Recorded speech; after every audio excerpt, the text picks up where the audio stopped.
Hello everyone, hope आप लोग अच्छे हैं। Welcome to Mamata classes.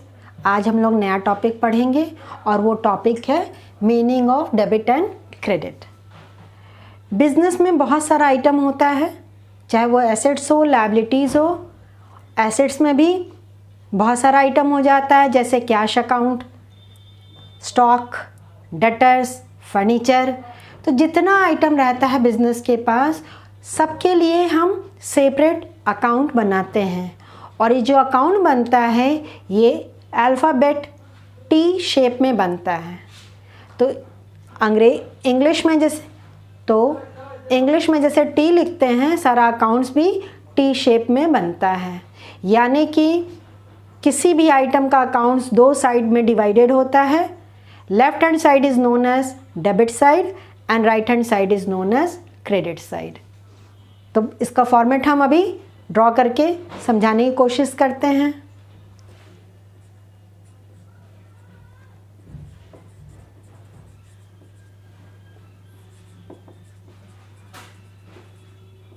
Suppose कीजिए हम कैश अकाउंट बना रहे हैं,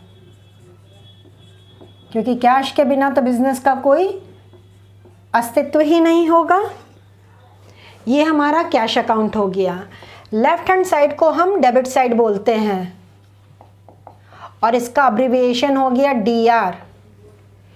एक कॉलम अमाउंट लिखने के लिए होता है और अमाउंट के नीचे करेंसी का साइन जरूर देंगे। This is the right hand side और राइट हैंड साइड को हम क्रेडिट साइड बोलते हैं और इसका अब्रिविएशन हो गया CR। राइट हैंड साइड में भी अमाउंट कॉलम और करेंसी का साइन। देखिए टी शेप में बन गया ना।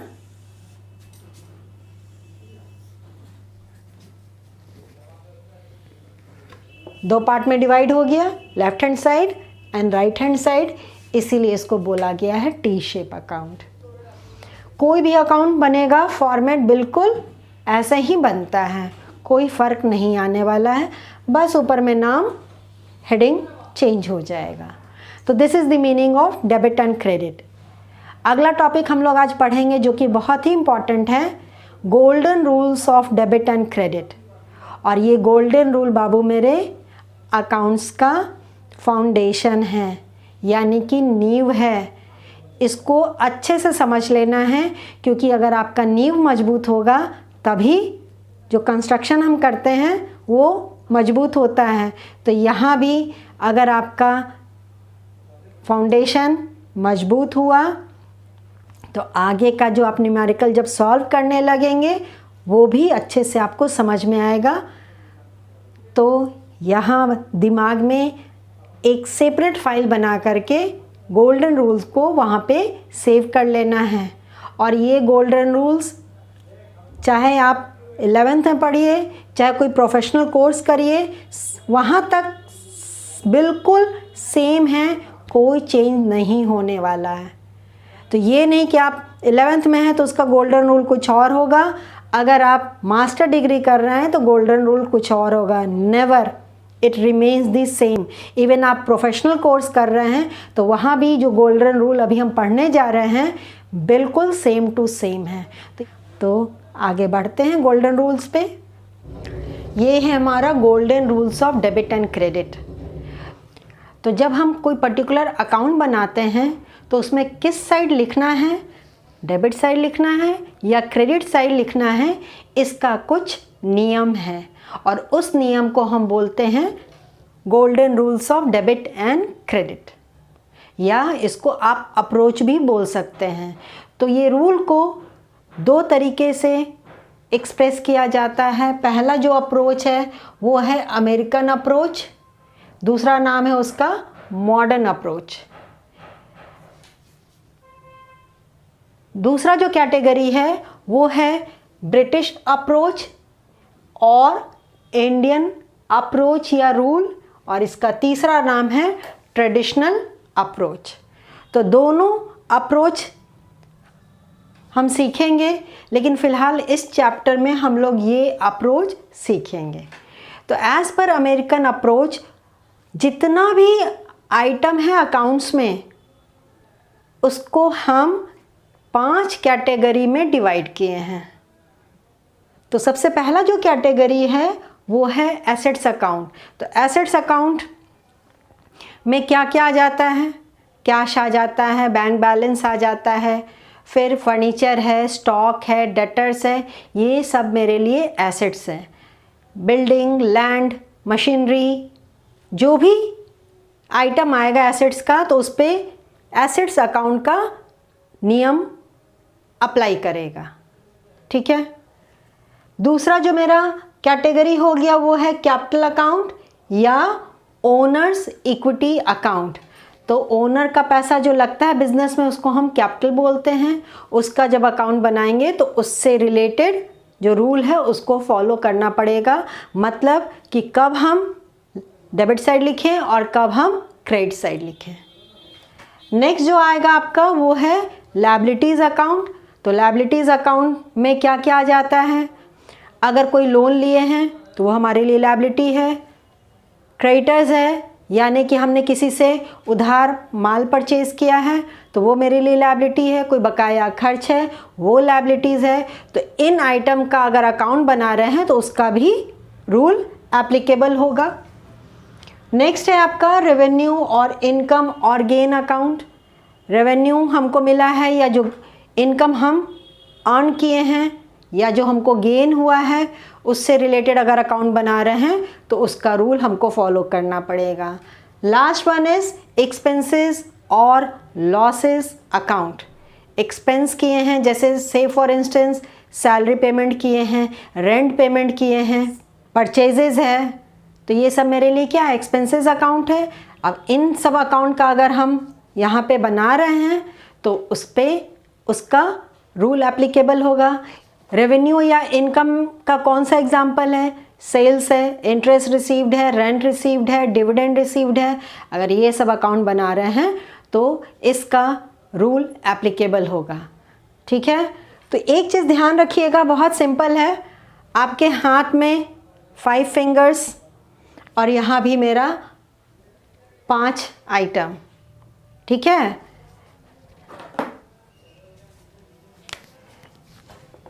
इन तीनों का जो रूल है वो कॉमन है और इसका जो रूल है वो भी सेम है। मतलब ये तीनों सेम फैमिली को बिलोंग करते हैं इसलिए सेम रूल फॉलो करना पड़ता है।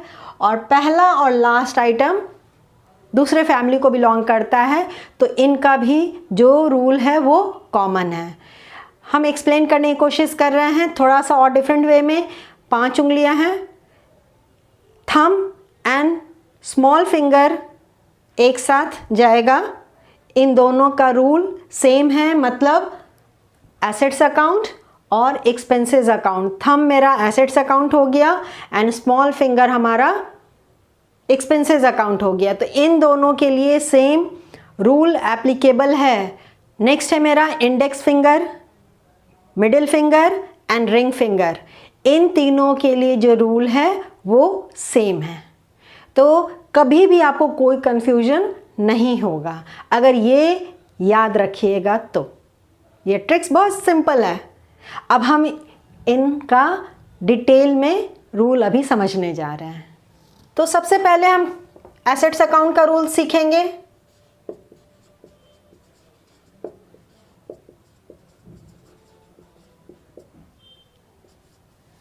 इसका रूल है कि एसेट चाहे कोई भी हो इंक्रीज करेगा या तो डेबिट साइड लिखते हैं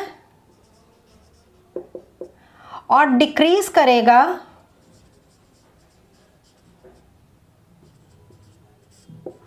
तो क्रेडिट साइड लिखते हैं। चाहे वो कोई भी एसेट क्यों ना हो, सब एसेट्स के लिए सेम रूल लागू होता है। चाहे वो कैश अकाउंट हो, फर्नीचर अकाउंट हो, स्टॉक अकाउंट हो, डेटर्स अकाउंट हो, लैंड एंड बिल्डिंग अकाउंट हो, सब पे यही रूल अप्लाई होगा। अब एसेट अकाउंट कैसे बनाएंगे? इसको एक्सप्रेस करते हैं टी शेप में। This is the debit side यानी कि DR। ये कॉलम अमाउंट लिखने के लिए। This is the credit side, abbreviation CR। और ये भी कॉलम अमाउंट लिखने के लिए। तो एसेट जब भी इंक्रीज करेगा ना बाबू, तो उसको हम किस साइड लिखेंगे? Debit side. तो डेबिट साइड में इंक्रीज,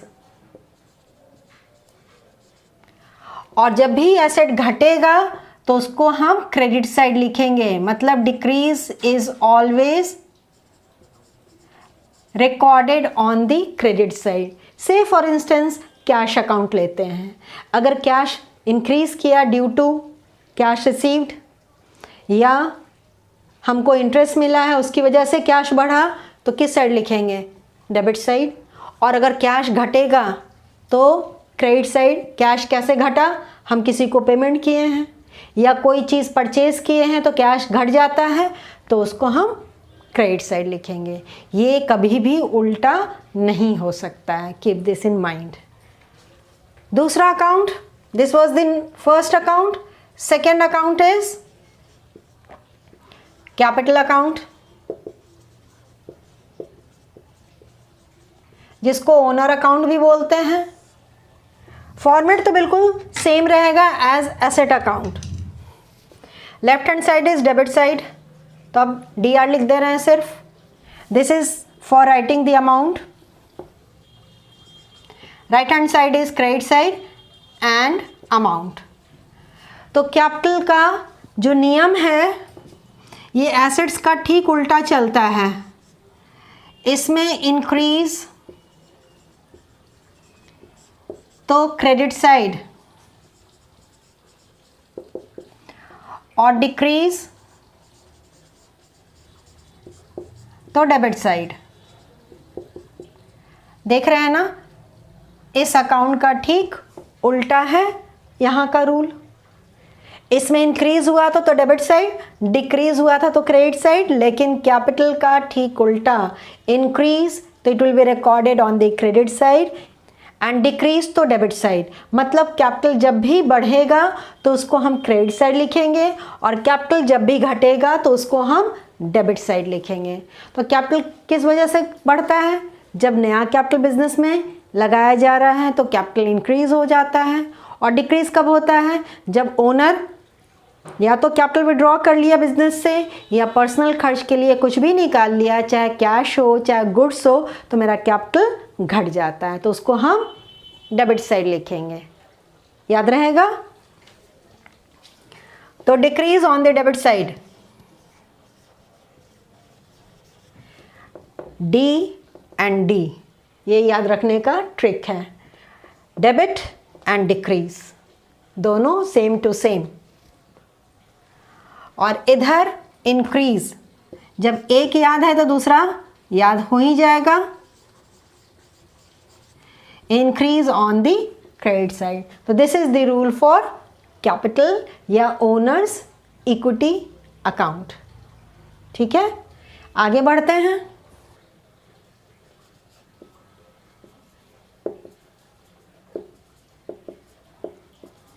लायबिलिटीज अकाउंट।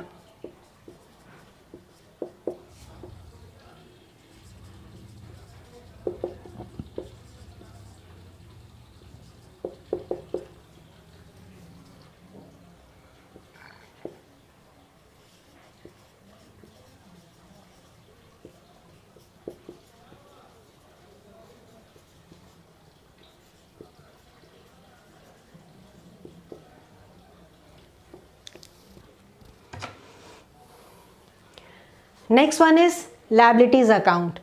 लायबिलिटीज अकाउंट का रूल बिल्कुल सेम टू सेम है एज कैपिटल अकाउंट, जो अभी जस्ट हमने सीखा था। तो इंक्रीज अगर लायबिलिटीज में हो रहा है तो it will be recorded on the credit side, और अगर लायबिलिटीज मेरा डिक्रीज हो रहा है तो डेबिट साइड।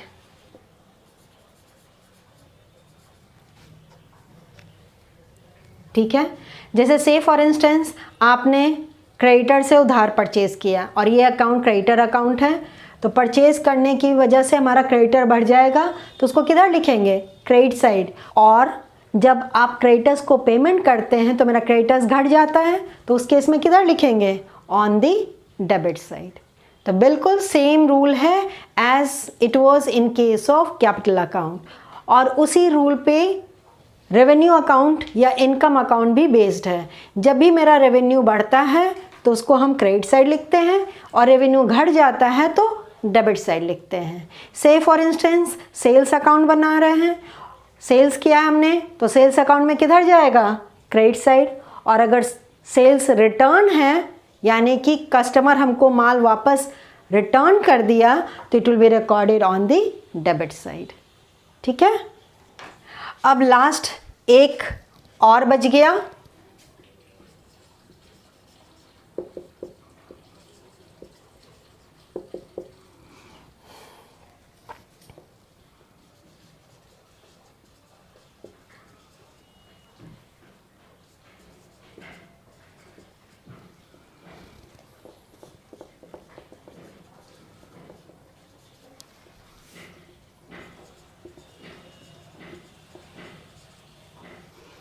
एक्सपेंसेस का नियम एसेट्स वाला है।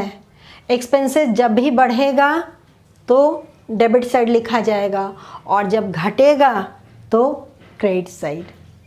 तो है ना सिंपल, एसेट्स और एक्सपेंसेस का सेम नियम, कैपिटल, लायबिलिटीज एंड रेवेन्यू और इनकम का सेम नियम। अब अमेरिकन अप्रोच या रूल हमने आज समझा दिया। अब इस टॉपिक से रिलेटेड न्यूमेरिकल हम लोग सॉल्व करेंगे नेक्स्ट क्लास में। तो मिलते हैं नेक्स्ट क्लास में, तब तक अपना ख्याल रखिए, खुश रहिए, बाय।